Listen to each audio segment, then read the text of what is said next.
ফেসবুকের dollar paid অথচ আপনার ব্যাংক অ্যাকাউন্টে এখন পর্যন্ত কোনো টাকা আসেনি। এরকম সমস্যার সম্মুখীন হলে আপনি কি করবেন? আজকের এই ভিডিওতে মূলত আপনাদের সাথে এই বিষয়টা নিয়ে আমি আলোচনা করব। আসসালামু আলাইকুম এভরিওয়ান, কেমন আছেন সবাই? আশা করি আপনারা সকলেই ভালো আছেন। বরাবরের মতো আপনারা দেখছেন IBM টেক স্টুডিও, আর আপনাদের সাথে রয়েছে আমি ইব্রাহিম। মাঝে মধ্যেই কিন্তু আমরা এই সমস্যাটা ফেস করে থাকি। মাস শেষে ফেসবুক যখন আমাদের টাকা পেইড করে, বিগত দিনে কয়েকবার পেমেন্ট পেয়েছি, কিন্তু এখন কিন্তু আমি টাকাটা পেমেন্ট পাচ্ছি না। যদি আপনি এই সমস্যা ফেস করে থাকেন তাহলে অবশ্যই ফেসবুক থেকে আপনাকে যে স্টেটমেন্টটা দিয়েছে এই স্টেটমেন্টটা আপনি আপনার জিমেইলে পাবেন। এটাকে আপনি প্রিন্ট আউট করে আপনি ব্যাংকে গিয়ে জমা দিবেন, তারপর তারা আপনাকে একটা সলিউশন দিবে। যদি মনে করেন যে তারা বলে যে এখন পর্যন্ত কোনো টাকা আসেনি, তাহলে তাদের মাধ্যমে আপনি ফেসবুকের কাছে একটা নোটিশ রাখতে বলবেন, যাতে করে বুঝতে পারে যে হ্যাঁ আসলে এই ব্যাংক অ্যাকাউন্টে কোনো টাকা আসেনি। এটা হলো প্রথম ধাপ। দ্বিতীয় ধাপ হচ্ছে, আমরা মাঝে মধ্যে এই ভুলটা করে থাকি, পে আউটের নাম একজনের দিয়েছি কিন্তু ব্যাংক অ্যাকাউন্ট অন্য আরেকজনের দিতে চাই। আর যখন পে আউটের সেটআপটা দিব আমরা, এমন সময় আসে, বিশেষ করে আপনার প্রোফাইলগুলোতে এখন পেজও আসা শুরু করেছে, ওই আপনার হোল্ডার নেমটা কিন্তু পরিবর্তন হয় না। আর হোল্ডার নেম পরিবর্তন না হওয়ার কারণে আপনি করেন কি, আপনার পিতার বা আপনার মাতার বা আপনার ভাই বোনের যে কারো একজনের ব্যাংক ডিটেলস বসিয়ে দেন। এটা আপনি খেয়াল করেন না যে আসলে হোল্ডার নেমটা কিন্তু মিল নেই। যার নামে ব্যাংক অ্যাকাউন্ট তার নামে ওই হোল্ডার নেমটা এডিট করে দিতে হবে, এরকম একটা অপশন আছে। আপনারা হয়তো অনেকে জানেন না বা অনেকে হয়তো বা জানেন। তো তখন কিন্তু আপনাকে এটা পরিবর্তন করতে হবে। তা না হলে ফেসবুক আপনাকে টাকাটা পেইড করে দিবে, কিন্তু ব্যাংকে যখন টাকাটা আসবে, ব্যাংক কর্তৃপক্ষ ডলারটাকে কনভার্ট করে আপনার টাকায় আপনার যে ব্যাংকে জমা দিবে, তখন কিন্তু তারা এটা দেবে না। তারা আবার এই ডলারটা ফেল্ড করে অর্থাৎ ফেসবুককে পাঠিয়ে দিবে। ফেসবুক আবার এটা আপনার পে আউটে জমা করবে। তারপর যখন এটাকে আপনি পরিবর্তন করে নেবেন, তখন তারা আপনাকে টাকাটা দেবে। এর আগে কিন্তু টাকাটা দেবে না। তো এই যে ভুল আপনারা মাঝে মধ্যে করে থাকেন, এই ভুলটা আপনার সংশোধন করবেন কিভাবে সেটা আমি এখন দেখাবো। ওকে, তো আমরা চলে আসলাম আমাদের মোবাইল স্ক্রিনে। শুরুতে আপনি আপনার পে আউটে চলে আসবেন, দেখতে পারবেন এখানে কোনো রকম সমস্যা আছে কিনা। হ্যাঁ, স্ক্রিনে স্পষ্টভাবে সমস্যা উল্লেখ করা রয়েছে।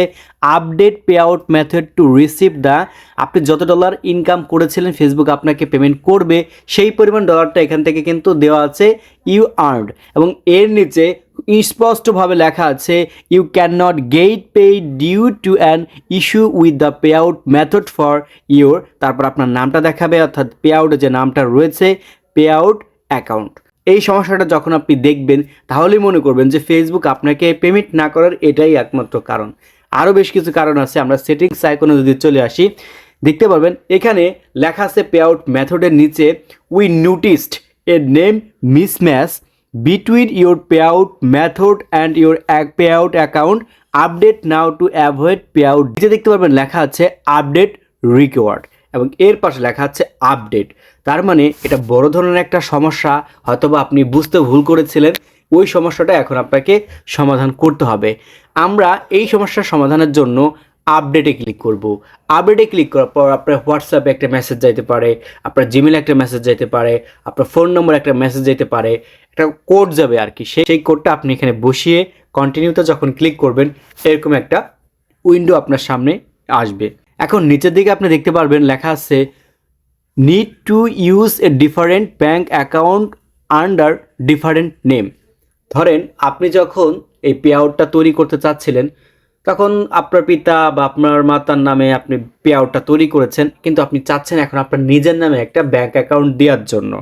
তো সেই ক্ষেত্রে আপনি এই অপশনটাতে ক্লিক করবেন। আমরা অনেকে কাজ করি কি, পিতা মাতার নামে একটা করে দেই, একটা পে আউট ক্রিয়েট করে দেই, আপনি পরবর্তীতে আপনার নিজের নামে ব্যাঙ্ক অ্যাকাউন্ট করতে চাচ্ছেন, তো হোল্ডার নামে কিন্তু তার নামটা থেকে যায়, অর্থাৎ আপনার পিতা বা মাতা বা আপনার ভাই বোনের নামটা কিন্তু থেকে যায়। আর ব্যাংকের সিস্টেম হচ্ছে কি, ব্যাংকে যে টাকাটা প্রবেশ করবে অর্থাৎ ব্যাংকে টাকাটা ঢুকবে, অবশ্যই আপনার হোল্ডার নেমের সাথে মিল থাকা লাগবে, তা না হলে কিন্তু তারা ডলার কনভার্ট করে না। তো অবশ্যই আমরা এই অপশনটাতে ক্লিক করবো। এই ভুলটা করার কারণে ফেসবুক আমাদের সময় পেইড করে না, পেইড করে দিল ব্যাংক থেকে, ওটা ট্রান্সফার করে না, যার কারণে পে আউটের ডলারগুলো আবার চলে আসে। পরে লেখা আছে need to use a different bank account under different name. এই অপশনটাতে যখন ক্লিক করবেন তখন কিন্তু আপনার সামনে চুজ অ্যাকাউন্ট টাইপ এই অপশনটা শো করবে। আর এই অপশনটা শো করার পরে নতুন করে আমাদের সে ব্যাংক ডিটেলসটা আবার দিতে হবে। আগে যেটা দেখালাম ওটা আগে যে আপনার তথ্যটা ছিল সেটা। আর যখন আপনি এটার উপর ক্লিক করবেন তখন এই ডিটেলস আপনার আসবে, joint bank account, legal name change, personal bank account, third party agent, আপনি চাইলে যে কোনো একটা দিতে পারেন। তো আমি চাইতো আমার পার্সোনাল ব্যাঙ্ক অ্যাকাউন্ট নাম্বারটা দিব, পার্সোনাল ব্যাঙ্ক অ্যাকাউন্টে ক্লিক করব, তারপর এখান থেকে নেক্সটে ক্লিক করে দিব। এখন এখান থেকে ম্যানুয়ালি যে ইনফরমেশনগুলো আছে, যেমন ব্যাঙ্ক টাইপ, তারপর হচ্ছে অ্যাকাউন্ট হোল্ডার নেম, তারপর ব্যাঙ্ক বিডিটি, date of birth, swift code. এরপর আপনি নিচের দিকে আরও অপশন পাবেন আপনার ব্যাঙ্ক অ্যাকাউন্ট ডিটেলস, যে শাখায় আপনার ব্যাঙ্ক অ্যাকাউন্টটা করা আছে সেই শাখার ডিটেলসগুলো আপনি সুন্দরভাবে দিবেন। আচ্ছা, দিয়ে দিলেন। তারপরে এখান থেকে আপনার সিটিটা দিবেন, তারপর আপনার স্টেট দিয়ে দিবেন, ডিভিশনটা দিয়ে দিবেন, তারপর জিপ কোড দিবেন। অর্থাৎ পে আউট সেট আপ করার সময় যে ইনফরমেশনগুলো আপনাকে দিতে হয়েছিল সেমভাবে এইখানে আপনাকে আবারও দিতে হবে। তারপর আপনি লিঙ্ক পে আউট মেথডে ক্লিক করে দিবেন।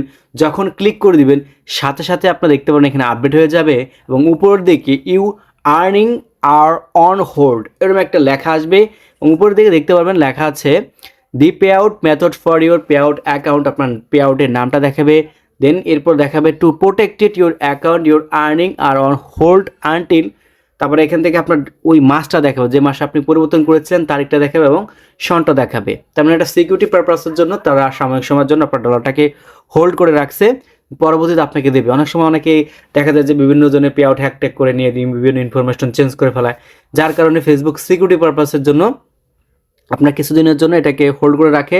যদি কেউ হ্যাক করে নিয়েও যায়, আপনি আপনার অ্যাকাউন্ট রিকভারি করার মাধ্যমে আবার তথ্যগুলো পরিবর্তন করতে পারেন। তো এই আপডেটটা যখন আপনি করবেন তখন এখান থেকে উপর দিকে নোটিফিকেশন ফেসবুক আপনাকে দিবে। ফেসবুক ওই সিকিউরিটি পারপাসের যে প্রশ্নটা আছে ভেরিফিকেশন করার জন্য, ওরা এখান থেকে নোটিফিকেশনটা দিয়ে দিয়েছে। আপনি এটার পর ক্লিক করলে তখন এরকম একটা অপশন দেখতে পারবেন যে thanks for your confirming your identity. তারপরে এখান থেকে ডানে দিয়ে দিবেন, দেখতে পারবেন ডিটেলস আপনাকে পে আউটে নিয়ে আসবে এবং যে ডলারটা ফেল্ড করেছিল সেই ডলারটা পুনরায় তারা আবার আপনাকে নেক্সট মাসে কিন্তু পেমেন্ট করবে। এই ছিল আপনাদের মাঝে ছোট্ট একটা ভিডিও শেয়ার করা। আশা রাখি ভিডিওটা যদি ভালো লেগে থাকে অবশ্যই একটা লাইক দিবেন। আপনার কোনো মূল্যবান মতামত থাকলে সেটি কমেন্ট সেকশনে জানাতে ভুলবেন না। আর এই ভিডিওটি শেয়ার করে সবাইকে দেখার সুযোগ করে দিবেন। দেখা হচ্ছে নতুন একটা ভিডিওতে। আল্লাহ হাফেজ।